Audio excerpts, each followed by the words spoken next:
I am really excited to be able to introduce this program that is the first one in a series that we will be hosting through the Ringling Virtual Programming over the next 2 months. In this series, which we titled New Perspectives on Women and the Circus, the Historic Circus, we have invited 5 scholars who have interest in circus and cultural topics, who have spent time here at the Ringling doing research with our collections, and through that research have really formed a deeper relationship both with the collections here as well as the staff. This series of programs and this opportunity to work with circus scholars is one of the best things that I get to do, because every person who comes here to research teaches me something.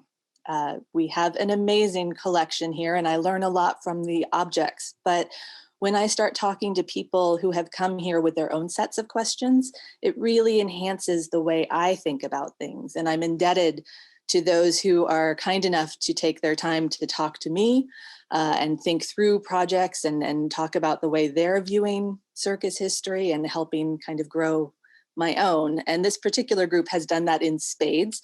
And so having each one of them come and speak a little bit to the kinds of topics that they've been researching, I hope will help a lot of our visitors understand that there are so many ways into circus history and so many amazing stories that need to be told. And so with that in mind, there was no better way to kick off this particular series of programs than with our first presenter, because I am happy to welcome someone who has spent her time thinking about how to ask good questions of historic materials, how to see patterns in information that she has gotten from multiple sources, and how to look for answers to questions you didn't even know that you had. So I am joined today by Kristin Lee. She is a research data librarian at Tufts University. She has a Master's of Library and Information Science from the University of Western Ontario, and a Bachelor of Arts in International Studies, and a Bachelor of Science in Geological Sciences. It's the diversity that always brings the best questions, from the University of Saskatchewan. Kristin got pulled into the world of circus, and this is her own words, through mapping circus routes, and discovered that the world of circus was full of interesting data sets that tell stories of their own. She's joined the Circus Historical Society and never looked back. She is full of energy for thinking up new projects and new ways to think about all of the information that are held in circus collections. Today, she's combining all of her skills to talk to us about how some historic stories do and do not get shared through 21st century media. So with that, I welcome Kristin to talk to us about women as stars in the circus, but not in Wikipedia. Thank you so much, Jennifer. It is my pleasure to be here with you all today and to talk about one of the things that I think could open up circus history to even more people than it is already touching. I'm just going to share my screen. Get my slides going. Sorry.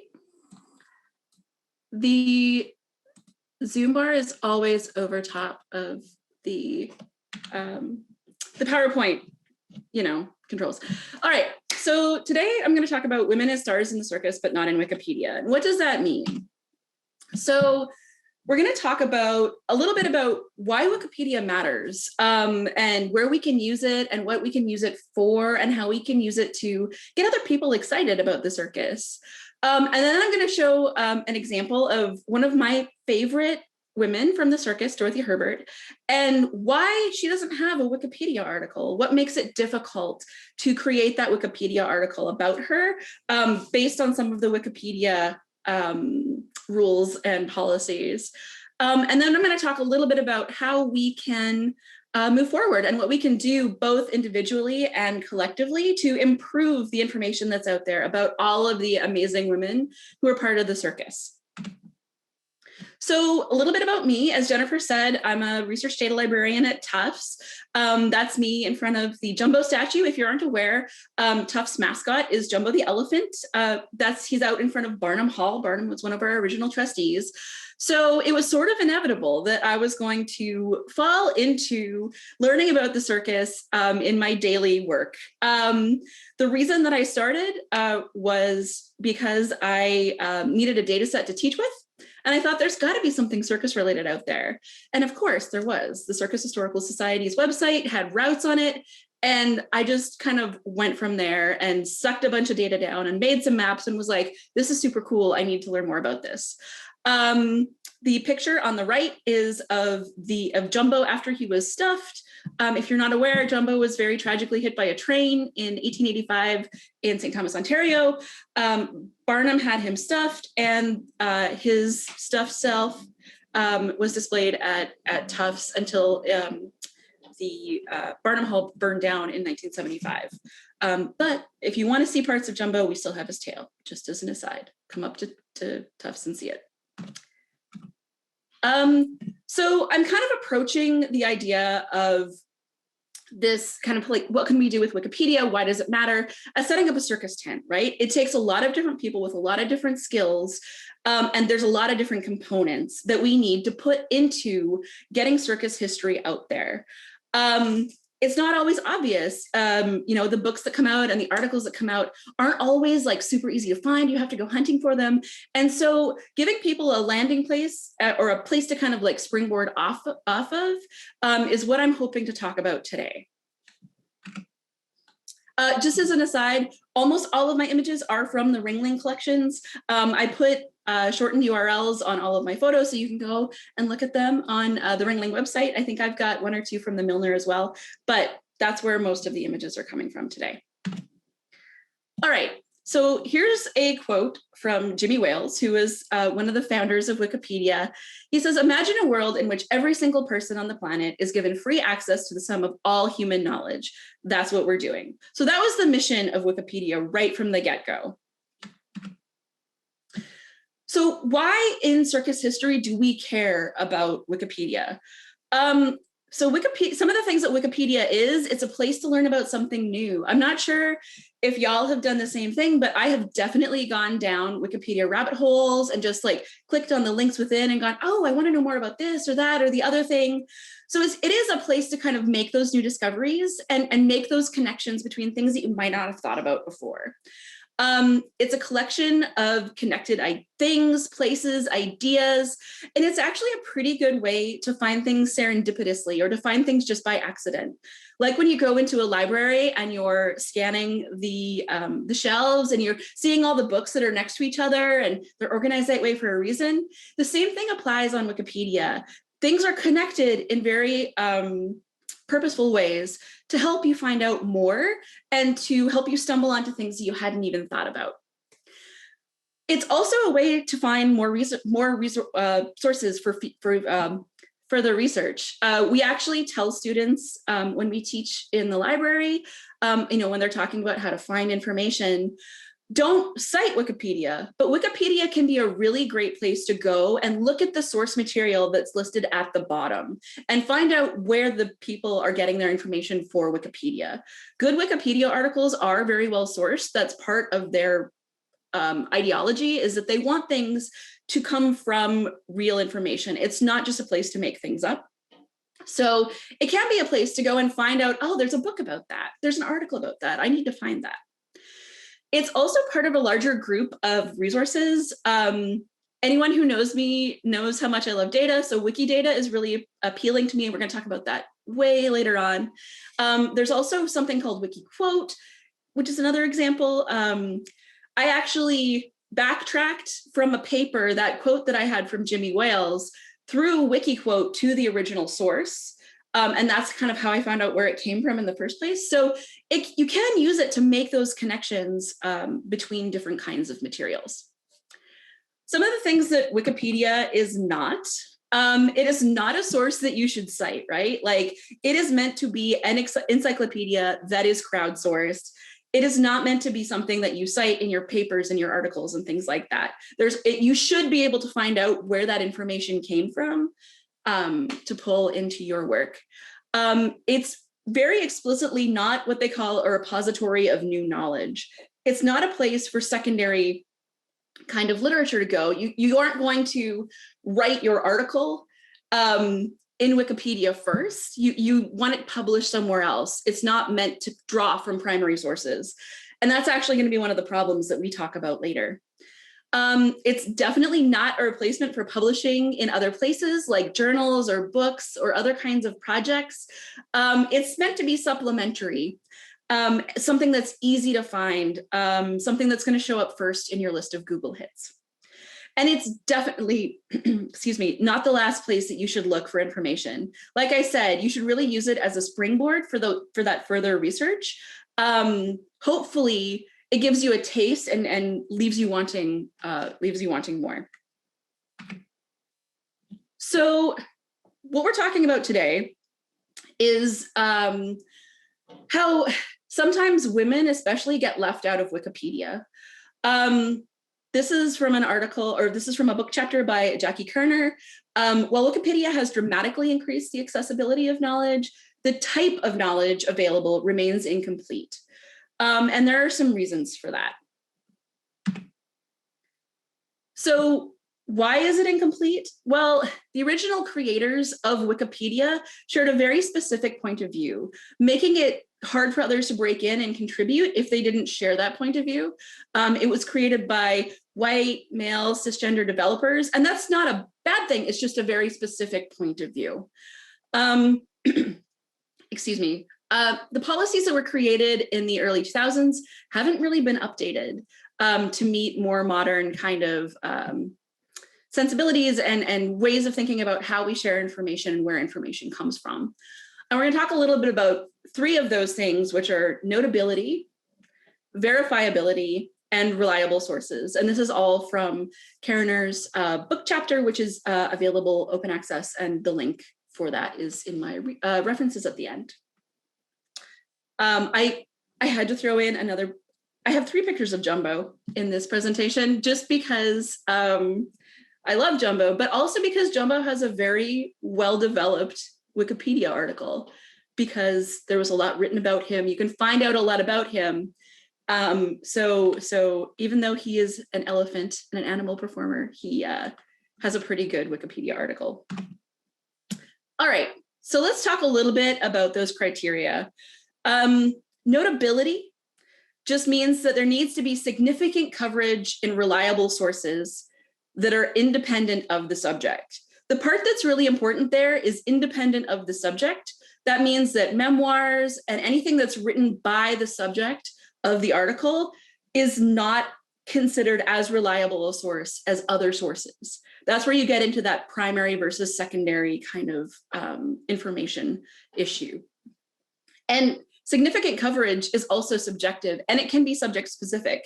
And they mention that in their guidelines. So like what we might consider to be notable in the circus, and artists and performers and all kinds of people who ran the circus, what we might consider to be notable might not be considered to be notable outside of our world. And so that's something that we should think about, and how we can kind of incorporate those criteria into talking about the circus on Wikipedia. Verifiability is another of those criteria. So other people using the encyclopedia should be able to check that the information comes from a reliable source. It should be cited, ideally in a way that helps you at least find out if a book exists or an article exists. Previously published information rather than the beliefs or the experiences of the editors. So it's not meant to be a place for you to write down what you think about a thing. It's to gather the information about that thing that other people have written about and pull it into an encyclopedia article. The other thing that I didn't mention in the slide, but that's part of that verifiability, is that reliable sources don't have to be accessible to everyone. So if you have something in a collection that isn't online, isn't directly available to everyone, you can still use it. It's still considered a verifiable source. You just have to be able to cite it and prove that it exists somewhere in the world. So the last thing is reliable sources. And as I mentioned, Wikipedia articles should be based mainly on reliable secondary sources. Primary sources are often difficult to use appropriately, and they must be used with caution in order to avoid original research. So you can't pull together a bunch of newspaper articles or pull a bunch of stuff from somebody's memoir and write an article because it's original research. It's not what the kind of idea of what Wikipedia is supposed to be is about. And if you've looked at articles on Wikipedia, you'll notice that in some cases, there are individuals where their memoir is cited extensively. My friend Kat Vecchio, I think is here, mentioned that the other day. It's like, well, why did this person have, a bunch of citations from their memoir? And some of them got kind of grandfathered in over time, or it could just be that the other Wikipedia editors haven't seen it yet. That can sometimes be an issue as well. So looking at the criteria is good, but sometimes people kind of like can get around it in other ways. All right, so the representation of circus history in Wikipedia. In general, circus history is not, I would say from my perspective, it's not super well represented in Wikipedia. I put up a couple of articles, just the beginnings of them, or in Tiny Kind's case, the whole article, just to show you kind of what those articles might look like. One thing that I was really surprised about was that Ringling Brothers and Barnum and Bailey Circus has an article, but the Barnum and Bailey Circus on its own doesn't. And the timeline for the Ringling Brothers and Barnum and Bailey Circus article starts in 1918 when they combined the shows. So that's kind of an interesting thing about how circus history is represented. It's very kind of like people pick and choose what's in there.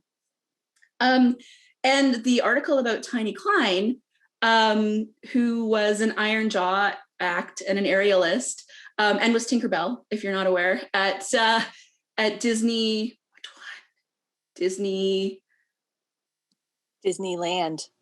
I can never remember. Thank you, Jennifer. Sure. At Disneyland. It's right there in the article. But you can see how short the article is for her. And yet we know that there are books about her and articles about her and all kinds of things out there. So it needs to be updated a little bit. All right, so let's take a look briefly at an example of one of the amazing women of the circus who does not have a Wikipedia article. All right, so we're going to talk a little bit about Dorothy Herbert. If you've never heard of Dorothy Herbert, she was an equestrian. She was active from 1925, and her official retirement, according to Herbert's Horses in the Bandwagon, was 1972. She worked with several circuses, including Ringling Brothers and Barnum and Bailey, and the Cole Brothers, as well as being Alice Brent in The Mysterious Dr. Satan in 1940, which I have not seen, but I feel like I need to find a copy of because it looks kind of amazing. And check it out. So here's a beautiful poster that's got Dorothy Herbert on it. She's driving 16 horses. She's doing all kinds of these amazing things in circus performance. So I also wanted to kind of show you a few other posters of her. She's used a lot in both Ringling Brothers and Barnum and Bailey and Cole Brothers circus posters. It's clear to see why. She's got this beautiful black horse. His name was Satan. She does all kinds of rearing things and jumps. This is the most amazing thing to me, is that she jumped a horse. In this picture, it's not on fire, but sometimes the fence was on fire, riding side saddle with no reins in a dress. And that's amazing. Like, no one else at the time was doing that. And she just sort of like decided to do it one day and was like, this could be cool. So that kind of ingenuity and that kind of novelty in terms of circus acts is something I think that makes Dorothy stand out. So there are things that have been written and published about Dorothy Herbert. There's a memoir called Writing Sensation of the Age, which is excellent. I highly recommend it. She also did a series of articles in The Bandwagon, which is the journal of the Circus Historical Society, called Herbert's Horses. And I believe there were 6 or 7 parts to that. It was a series in the journal.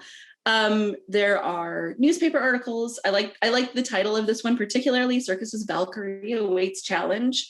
No one tries to equal the feat upon seeing the rider leap through fire. It's like, of course not, because who's going to be able to do that? You know, there's also all of these images and posters and photographs and publicity things around her from the different circuses that she was involved in. I put Women of the American Circus up there as well, which is a book that I kind of looked a little bit at. I haven't gone through it totally, but I put it up there because it mentions Dorothy Herbert, but it cites Herbert's Horses. So there's only a few lines about her in the book itself, but it is a secondary source that in theory talks about Dorothy Herbert. So I just wanted to kind of like toss it up as an example here.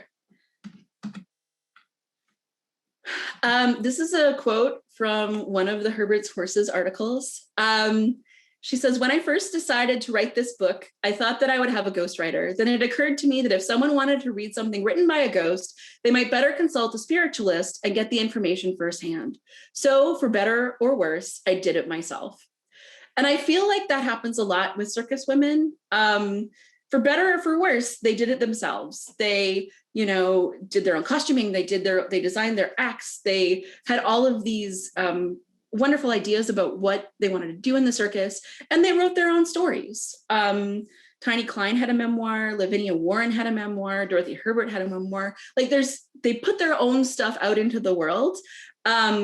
It's just that it hasn't been picked up in terms of history to the same extent as some of the other acts and things. All right, so where does Dorothy Herbert fit when we talk about the criteria around Wikipedia? So in terms of notability, I would suggest that she was used extensively in promotion for Ringling Brothers, Barnum and Bailey, and Cole Brothers. She's famous for that reinless jumping act, Side Saddle, which still boggles my mind. She was a center ring act in the circus. So she's notable in the context of circus history and circus performers. In terms of verifiability, there are large collections of posters and photos. You see her, they're highly valued posters as well.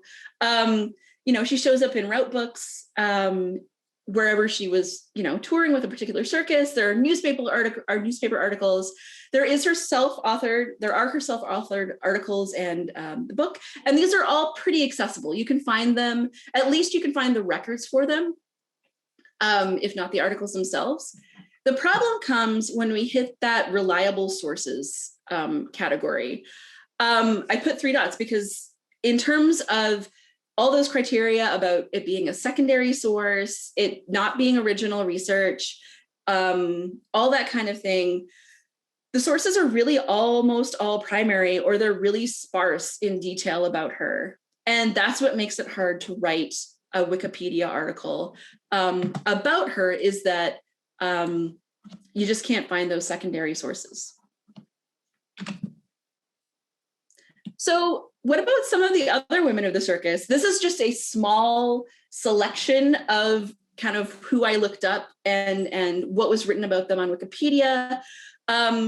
So some of the ones who have articles that exist and that are relatively well filled out are the people that you kind of expect, right? It's Lillian Lietzel, it's Lavinia Warren, who was Tom Thumb's wife, Charles Stratton's wife, Katie Sanduina, Zazzle, Bird Millman. They all have articles that exist in Wikipedia.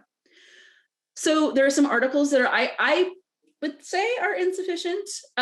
Tiny Klein is one, Mae Worth, Minnie Warren, Lavinia Warren's sister, who was also a performer in her own right, Victoria Cadona, Maud Wagner. These are all people who who I think their articles could be enriched by some of the knowledge and sources that we have access to as circus historians. And some of the folks who have no article include Antoinette Kinsella, Josephine DeMott Robinson, Louis Cedal Lears, Barbara Woodcock, and Ursula Bluchen. Like, these are people who are very well known and well respected in terms of circus history, and they're not visible in something like Wikipedia to people who are, you know, looking to know more about circus and the female performers of the circus. So one person who is starting to kind of push forward with creating new material is Anya Norris, who I think is also here today. So if I say anything wrong, Anya, you can pipe in. And so I took this from the Bandwagon article that Anya wrote last year, because I thought it was kind of poignant. Researching Eva Clarke's life, details, and compiling a biographical sketch was a necessary and important undertaking, not only for the sake of historical accuracy, but to ensure that her legacy is recorded as more than just a tale of her violent death. So Eva Clarke was a circus performer. She was tragically shot and killed in one of the towns that they came to. And Anya has done the work to go and learn more about her and bring to light more than just the fact that she was shot, but like, what was her performing career like? What was her life like? These are all things that I think are really important and are stories that are going to draw more people into the world of circus history, because we're interested in people, I think, in general. I think that, you know, I want to know what people's lives were like. And luckily, we're all going to get to hear more about a bunch of different women in the circus as this program continues for the next couple of months. So that'll be excellent. All right. So what can we do? So individually, we can update existing Wikipedia articles. Even some of the articles that are pretty well filled out, like Lavinia Warren's, have a call for things like extra citations for verification of the information. Information does get taken off of Wikipedia. It is, it's cataloged, so you can see kind of the record of what's happened on a particular page. You can see all the notes, which I think is really interesting because it also informs that scholarly conversation about a particular topic, right? You can go in and see all those edits and see where people are coming from. Hopefully they've left good notes. You can also add additional information from reliable sources. So if you've got more information, for example, about Tiny Klein, you can go in and add things to her record, to her article. And that's a pretty low bar to entry when it comes to Wikipedia. You don't have to create a whole new article. You can go in and add more information to something that's already there. You can also do things like add images, as long as they don't have any copyright issues, to Wikimedia Commons, which is a place for images and that kind of thing. That way, when people are looking for an image of somebody or something, that'll pop up really quickly. It's a Creative Commons license, which means that you just have to, cite where you got it from. And that can be another really good thing, especially if you've got collections of images that you want to be out in the world, but you don't know how to get them out in the world. Like maybe you've got something, a box in your basement, and you're like, what do I do with this? You can scan it and put things into Wikimedia Commons as one of the options. So you can also create new articles. As I mentioned before, those reliable sources are really the key to getting to the point where your article isn't taken down by editors, or you're not asked for a bunch more information, that kind of thing. This is the revision history from Lavinia Warren's article, just for reference. You can see there's been a ton of talk about, things that are going on in the article, and things get deleted and things get added. And so you can kind of get a sense of why people are taking things down or what you might need to do to make your article really stick. This process can be really, really slow. So be prepared for those revisions and be prepared to wait for a while for it to get accepted. You can also add to the secondary literature. You can unearth forgotten sources. Maybe you've got a book in your basement that nobody else has. It was super rare, but it's a secondary source about something in the circus. You can find those things and put them out into the world and share them with other people. That's a really good way to do it. You can, like I said, you can share those materials with others, collaborate on the research. Research is not an individual pursuit. We all rely on other people when it comes to doing research, whether it's the amazing curators and archivists at the Ringling Museum, our colleagues, we're always bouncing ideas off of each other. And that's where the best research comes from, I think, is when you're talking to other people and you know, it just sparks those new ideas. You can also write articles. You don't have to write them for Bandwagon, but I chose the cover of the Bandwagon that part one of Herbert's Horses was in as an example. But there's other journals that you can write for, all kinds of good stuff that you can do to get more information out there as secondary literature. Collectively, what can we do collectively? This is the part that I'm the most excited about. I can see Jennifer smiling because she knows that I love to talk to people and work with other people on this kind of project. So collectively, what can we do? We can identify subjects for new articles. I think that sometimes the hardest thing is just figuring out, like, all right, who has an article, who doesn't? If we do some of that work ahead of time, we can make lists of women of the circus that are good candidates for articles. Maybe you know of a treasure trove of sources for a particular person, but you don't want to write the article. That's totally fine. Put a note up, and if possible, you can create lists of those sources too, right? If we all work together, we can.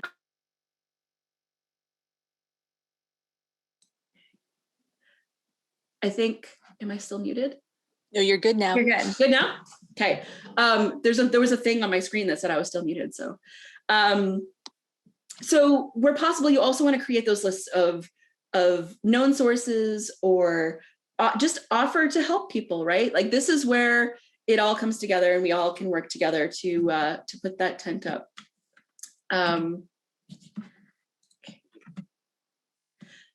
You can also do things like host edit-a-thons. Jennifer and Laura and I were talking a little bit about this before we started today. Edit-a-thons are a great way to introduce new people to a particular topic, believe it or not. You can bring together people with lots of different backgrounds and share their experience. Maybe you are a subject matter expert, but you don't want to go through the hassle of learning how to edit something in Wikipedia. It's not necessarily the most intuitive way to or thing to do, right? It's not like just using a Word or something like that. There's some coding, a little bit of coding involved. So maybe you partner with somebody who's got that experience and create a wonderful article. This has been an effective approach in bringing women's history to light in other contexts. I can send, if anybody wants them, I can send a list of articles about different kinds of places where this has happened. But one particular that is in an article that I did cite at the end of my presentation is, collective gatherings have shown promise for supporting new editors as groups like Art and Feminism, AfroCrowd, Fembot, and FemTechNet have taken a do-it-yourself and do it with others approach. So very much like Dorothy Herbert, she's like, I'll just do it myself. This is do it yourself and do it with others. Bring extra people in to help you out. So I put this last because I didn't want to scare anybody. But I think that the other thing we can talk about with respect to Wikimedia in general and how we can bring our collections together is talking about metadata. If you're not familiar with the term metadata, it's data about or data about other things. So, you know, a record of a particular library book is metadata. Metadata is like just data about something else. Structured data is the key to pulling sources of information together. And that's one of the things that Wikipedia does really well, and that other parts of the Wikimedia kind of enterprise do really well. Creating those standard ways of talking about people, places, things, it helps strengthen those connections. So if we can agree on a spelling of a name or a birthplace of a person, or a particular geographic location in a city where the circus actually set up. I believe in the next issue of Bandwagon, there's going to be a map of Washington, D.C. and, you know, where different circuses performed and things like that. That's really cool information. And we can start to pull that together and create this layered understanding of what's going on in circus history. But it needs to have those, you need to be able to make those connections. And to do that, it has to be sort of a standardized way of doing it, which is something that I love. And I get that it's not something that everybody loves, but I'm happy to help with any of that. I just want to briefly mention Wikidata as an additional idea to Wikipedia. We didn't talk too much about it today, but Wikidata is actually another good way that you can contribute. You're creating records about different people. For example, I looked at Lillian Lietzel's record and discovered that one of the sections she didn't have was, you know, spouse Alfredo Cadona. And so I went and I made that connection with Alfredo Cadona's record, and then also tracked it back, because they warned me. They're like, hey, like, so you put this person as a spouse of this person, you have to make the matching record in the other person's entry as well. So I did that, and it was as easy as that. I just, you know, said Alfredo Cadona is spouse of Lillian Lietzel, and Lillian Lietzel is spouse of Alfredo Cadona, and it created a connection between those records that other people will be able to take advantage of now. So there's lots of cool stuff we can do in that, and I would love to talk to more people if anyone wants to do that kind of work in general. All right, thank you. If you want to email me, I am Kristin@circusdata.com. But I'm also happy to talk now and take questions. I'm going to jump in. Kristin, thank you so much. That was really fascinating. I have to admit, Wikipedia, well, just like you, I think it's a great landing page to find out something and then go search deeper. But I've always been a little bit intimidated by the whole thought of going into it and doing any work myself. So hearing you talk about it makes me feel like I should do better. So I'm sure you'll hear from me. And I wanted to draw out the point. I was thinking about it when you mentioned the types of sources that Wikipedia allows as verifiable and good. You mentioned that they don't all have to be very easily accessible. And so for so many of you who are here on this call, I urge you to think about that, because you are the eyes, like myself, like a number of collections professionals who are with us today, who maybe have seen those resources that are essentially buried, you know, that might not come to mind for the average person just doing their research online. I was thinking with Dorothy Herbert that I know that John Harriet, the equestrian artist and presenter, his father was a friend of Dorothy Herbert's. I know oral histories were collected in small ways from John, and some people who have joined us, I believe, might even know more about that. I wonder if there isn't a resource right there that, you know, could be used. Yeah. So thinking creatively like that, I hope that many of you will give that some consideration. And as Kristin said, even if you yourself don't feel like making use of it, don't feel like doing the writing or that leg of the work, if you make it known to others, you never know what they may take off and do with it.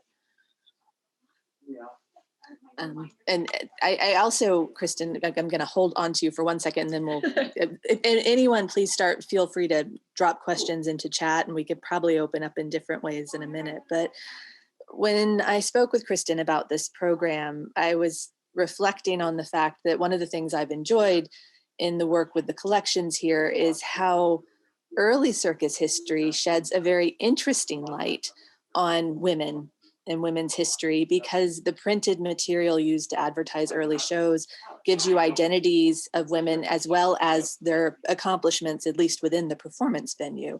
So there are women's stories in printed material from the very beginning of circus.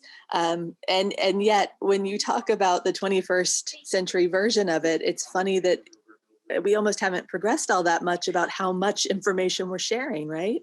Yeah, that's an excellent point. And I think that's why I thought it was important to talk about this today, is like, we're not going to change how Wikipedia thinks about this, but we can at least add what we can and start to think about, so if there are other groups who get to decide what's notable and what counts as verifiable in their specific subject areas, could we do the same thing?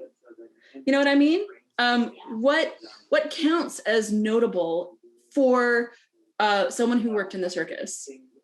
Or what counts as verifiable evidence of their participation in the circus? And how can we build on what is there? Like you said, like the posters and you get all this, you get tidbits, and sometimes you want a little bit more. And how do you get it? Yeah, that's great. So I think we've got a little bit of time left. I'm wondering if anybody has any specific questions. If you would like to unmute yourself and ask, I think we can do that. And we did get one question from Ingrid in the chat. How does Wikipedia view oral history as a source? Yeah, that's a really good question. And I would be willing to bet they consider it primary, in the same way that they consider a memoir or an article, or not an article, but an article written by the subject. I don't know how they would consider like someone talking about someone else. It's hard to say. It's really, really hard to say. There are other projects where oral histories have been connected using kind of the same techniques that Wikipedia uses to connect things. I can't remember what the project was exactly called, but I know they did it with oral histories of jazz in New York, at the New York Public Library. They did a whole project where they transcribed the oral history, whether it was a recording or a video or whatever. And then people actually went in and tagged like, this person is a mentor of this person, or this person is a whatever. So Wikipedia is one place. And if it doesn't suit, then I think that there are other things we can think about to get the history out there, and maybe link it back, hopefully at some point, to those kinds of more popular kind of the things that hit the top of your Google search results list. But yeah, there's so many ways you can connect information. It's just so exciting.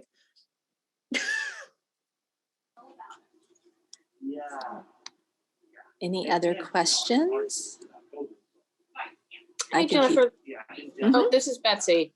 I have a question. So sometimes when you're browsing Wikipedia, you'll see that a post has been flagged, and someone will say, an editor has determined that this post has issues. I was wondering if you can talk about that and kind of how that editorial process goes, or why the content is left up in that case, or kind of just the universe of how Wikipedia's editors decide when content is problematic or where it might need augmenting. Yeah, that's a really good question, Betsy. And it seems to be super subjective. So yeah, there's different levels of deletion. There's kind of like, this is, we think it should be deleted, but maybe it's okay. And then there's like, this needs to be deleted immediately and now. You can see some of that on Wikipedia's documentation. I'm not like a super editor, so I can't speak too much to that. But one of the things, an example of how things can sometimes get taken off of Wikipedia for reasons that don't make a lot of sense is after Duchess Kate and Prince William's wedding, someone created a Wikipedia article about her dress because it was beautiful. It was significant in terms of like royal fashion is a thing, especially royal wedding fashion, all of that kind of stuff is a thing. And it immediately gotten taken down because someone decided that it wasn't of enough interest to enough people to have an article about, Kate's dress. So it's super subjective, and oftentimes things that are typically something that women are interested in get taken off as not being exciting enough to be on Wikipedia, which I find very strange.